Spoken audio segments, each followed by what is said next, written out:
이번에는 네. 예전에 어느 선생님한테 들었는데 네. 자기가 갖고 있었던 뭐 물건이라든지 이런 거를 남한테 주면 안 된다라고 들었거든요. 네네. 그런 물건들이 어떤 건지. 정? 정? 정?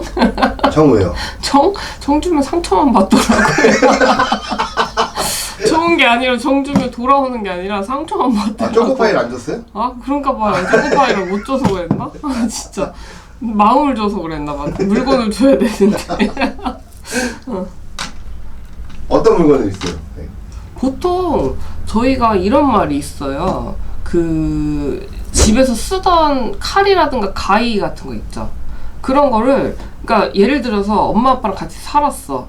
근데 이제 나가면서 필요한 물건들이 있으면 본인이 사야 되는데 집에 뭐 쓰던 게 두세 개가 있어서 칼이라든가 뭐 가위라든가 이런 것들을 가지고 가는 경우가 있거든요. 그랬을 때 칼이라든가 가위는 자르는 거잖아요. 그렇기 때문에 그걸 가지고 가면 부정이 이제 탄다라고 해서 내가 나가서 조금 사는 게 빡빡하거나 아니면은 가정이라든가 그 식구들의 관계에 있어서 조금 틀어질 일이 있다라고 저는 이게 옛 어른들한테 들은 것도 있거든요. 그리고 쌀, 곡식 같은 거 있죠.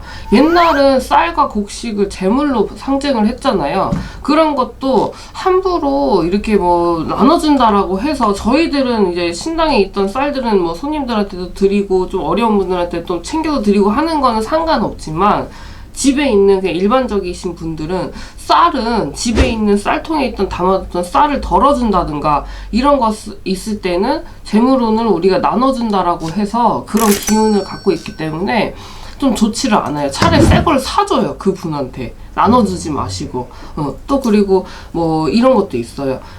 내가 아끼던 반지라든가 누구한테 선물을 받았던 뭐 액세서리라든가 이런 것들이 있었을 때 뭐 예를 들어서 남친이랑 헤어졌어. 근데 끼고 있다가 누군가한테 그걸 주는 거야. 그런 경우도 있어요. 나한테 더 이상 쓸모가 없고 팔면 좀 아깝고 하니까 그런 경우에도 내 인연의 기운을 남한테 나눠주는 거다라고 해서 또 이런 쪽으로 주지 말라고 하더라고요. 네, 이런 거. 그리고 당연히 그 복을 뺏기는 건 아니지만 집안에 뭐 우리 조상이 썼던 물건이 있어. 좋은 거. 그걸 우리들이 갖고 있었는데 내가 더 이상 필요가 없어서 이제 남한테 그냥 필요한 사람한테 주는 것 또한 좋지가 않대요.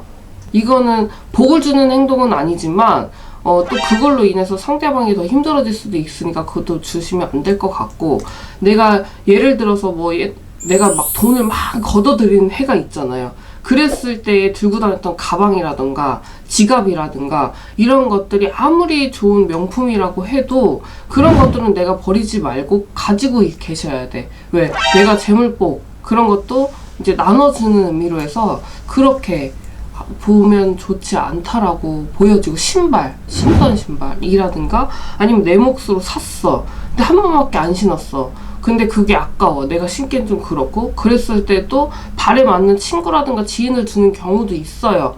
그런 경우에도 주면 탈이 나는 경우가 있고 그럼 그 서로 간의 인연이 끊어져 버려. 내가 줌으로 인해서. 그런 경우도 있어요. 더 말씀드릴까요? 아니 인연 끊으려면 신발을 줘야 되겠구만. 그러면 되겠다. 선물해줘야 되나? 신고? 알겠어요. 네네.